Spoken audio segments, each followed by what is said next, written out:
మీ business ను develop చేసుకోవాలి అనుకుంటున్నారా? మీ పరపతిని పెంచుకోవాలి అనుకుంటున్నారా? అయితే ఓకే టీవీ ద్వారా L band, Aston band ad, scrolling ad, ad with voice overs, logo bug, video ads ద్వారా మీ యాడ్స్ ను పబ్లిష్ చేసుకోండి. సంప్రదించవలసిన ఫోన్ నెంబర్ 8520917933. 1.47 లక్షల కోట్లకు పెరగనున్న అంచనాలు. అప్పులపై వాయిదాలకే ఏటా 14,406 కోట్లు. ఒకే టీఎంసీతో 17,668 ఎకరాలకు నీళ్ళెలా. కరెంటు బిల్లులకే ఏటా 10,000, మీరు ఇంతకుముందు చెప్పారు 10,374 కోట్లు కాకి. సో ఇప్పుడు మనకు ఏదో తెలంగాణలో ఒక సామెత ఉంటుంది, చారణ కోడికి బారణ గరం మసాలా. సో ఇది కాళేశ్వరంది. ఇక్కడ మనకి ఎంత పారకమ్మం జరిగింది, ఎన్ని టీఎంసీల నీళ్లు మనము ఎత్తిపోతున్నాము. సో దాన్ని వదిలేస్తే కరెంటు బిల్లుకే ఇంతగానం అవుతుంది మేడం. దీన్ని ఎవరు భరించాలి? మళ్ళీ ఈ కరెంట్ బిల్ ఎవరి మీదకి పోతుంది? ఏముందండి, ప్రజలను బాధతున్నారు, అదే చేస్తున్నారు. కానీ ఇది వైట్ ఎలిఫెంట్ లేదండి. దీన్ని భరించడం అనేది చాలా కష్టం ప్రభుత్వాలకి. సో ముందు నుంచి కూడా అందరూ అగెనిస్ట్గానే ఉన్నారు. ఈ కాళేశ్వరం వద్దు వద్దు అని చెప్తున్నా ఆయన వినకుండా, నేను ఏదో సాధించాను, చేశాను, ప్రపంచంలో లేని ప్రాజెక్ట్ నేను కట్టాను అన్నాడు. అందరికన్నా నేనే పెద్ద ప్రాజెక్ట్ కట్టగలిగాను. అసలు చూడటానికి కూడా ఎవరిని అలౌ చేయలేదు ఇన్ని రోజులు, అసలు అక్కడికి ఎవరిని కూడా వెళ్ళనివ్వలేదు. సరే ఆ ప్రాజెక్ట్ ఏంటి ఏది అనేది ఇప్పుడు కాంగ్రెస్ వచ్చినాక వెళ్తున్నారు, చూస్తున్నారా కానివ్వండి. అది కమ్మిళ్ళతో ఇనుపు చువ్వలతో సహా బయటపడిపోయి ఎంత దారుణమైన, ప్రపంచంలో ఎక్కడ లేదు స్టీల్ అనేది కూడా బయటకు వచ్చేటట్టుగా పగుళ్ళు ఏర్పడినాయి.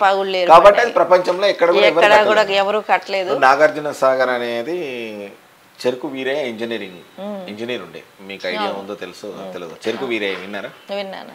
చెరుకు వీరయ్య మొన్న రీసెంట్లీ ఆయన చనిపోయిండు. బ్రిటిష్ కాలం నాడు కట్టినటువంటి ఇంజనీర్స్, అంటే బ్రిటిష్ వాళ్ళు వెళ్ళిపోయిన తర్వాత మళ్ళీ కట్టిరు నాగార్జున సాగర్. ఆ నాగార్జున సాగర్ ఇప్పటి వరకు కొంచెం కూడా చెక్కు చెదరలేదు. దాదాపు ఒక 50 సంవత్సరాలు వేసుకున్నాం, అప్రాక్సిమేట్లీ 40 years వేసుకున్నాం. బట్ 5 ఏళ్ళు 40 సంవత్సరాలు అది ఇంతవరకు చెక్కు చెదరలే. 4 ఏళ్ల క్రితం కట్టినటువంటి కాళేశ్వరం మొత్తం పగుళ్ళు ఏర్పడ్డది. అయితే దీంట్లో ఒకటి మనం గమనించాల్సింది ఏంటంటే, ప్రజలకు తెలియదు, దయచేసి ప్రజలారా ఇది గమనించండి. ఒక బ్రిడ్జ్ నుంచి ఒక బ్రిడ్జ్కి వేసేటప్పుడు, స్లాబ్ వేసేటప్పుడు దాన్ని ఎక్స్పాండబుల్ లైన్ అని చెప్పేసి అంటారు, ఎక్స్పాండబుల్ వాల్ అంటారు. అంటే లైన్ వస్తుంది, అంటే కట్ వస్తుంది. సో దాన్ని కేటీఆర్ ఏం చెప్తుండు ప్రజలకు విరమర్చి, అది ఎక్స్పాండబుల్ లైన్ అని చెప్పేసి చెప్తున్నాడు. ఎక్స్పాండబుల్ లైన్ తెలియనంత మూర్ఖులు తెలంగాణ ప్రజలు కాదు కేటీఆర్. నువ్వు ఒక్కసారి నీకు దమ్ముంటే కాళేశ్వరంకు ఇంజనీర్స్ ఉన్నారు, వాళ్ళని తీసుకుపోయి అది ఎక్స్పాండబుల్ లైనా లేకుంటే ఒక బ్రిడ్జిని కలిపేటప్పుడు ఎక్స్పాండబుల్ లైన్ అనేది వస్తుంది, అది అందరికి తెలుసు.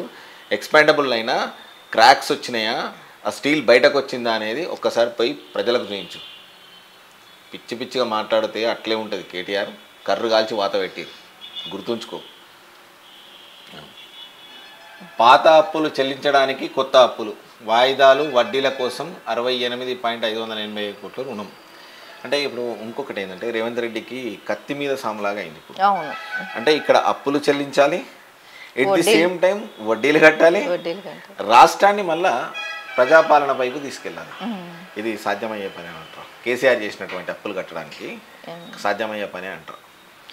అప్పులు అయితే చేశాడు కదండి, చేసిన ఇప్పుడు ప్రతి వాళ్ళ మీద కూడా అప్పులు అనేది, అప్పులు బర్డెన్ ఆయన చేసిన అప్పులు ప్రజల మీద, అందరి మీద కామన్గా పడిపోయింది. సో వీళ్ళు ఇప్పుడు ఏం చేస్తారంటే, వీళ్ళు ఇచ్చిన పథకాలు వీళ్ళు కూడా అలాగే ఇచ్చారు. కాంగ్రెస్ కూడా 6 గ్యారెంటీలు ఇచ్చారు. సో వీళ్ళు ఇది ఎంతవరకు ఫిల్ చేయగలుగుతారు?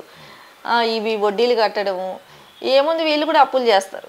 అయితే ఇంకొకటి వీళ్ళు అప్పులు చేసి మళ్ళీ తీసుకొచ్చి పెడుతుంటారు. ఎందుకంటే ఇచ్చిన పథకాలు రన్ చేయాలి, ఇవి చేయాలి.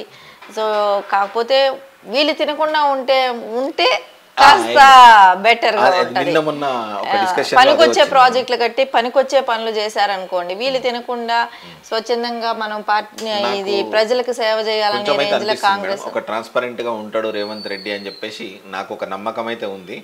ఎట్ ది సేమ్ టైం మీరు కూడా వాళ్ళతోటి వర్క్ చేసిర్రు, మీకు కూడా ఉండొచ్చు. ఎందుకంటే ఒక ట్రాన్స్పరెంట్ గా ఉండే అవకాశం ఉన్న వ్యక్తి.